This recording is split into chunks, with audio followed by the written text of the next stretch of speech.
கேட்குறீங்க அம்மா ஏன் காலைல டிஃபன் எதுவும் கொடுக்கலையான்னு. காலைல மோர் கொடுத்தா, மோர் குடித்த 3 பேருமே. ரக்ஸு வந்து சாம்பார் சாதம் சாப்பிட்றேன்னு சொல்லிட்டு நைட்டே சொன்னான். அம்மா நான் சாம்பாரில் சாப்பிட்டுக்கிறேன், எனக்கு காலைல சோறு கொடுங்கண்ணா.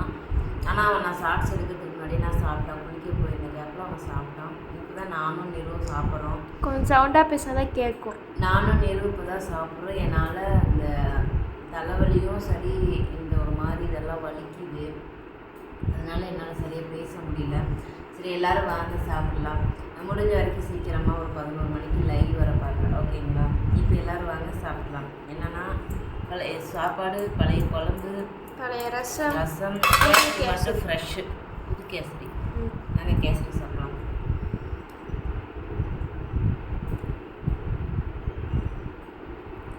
டாட்டா. ரக்ஷ் மட்டும் 2 கப்பு கொண்டு போயிருக்கான். நான் தான் முடியாத 2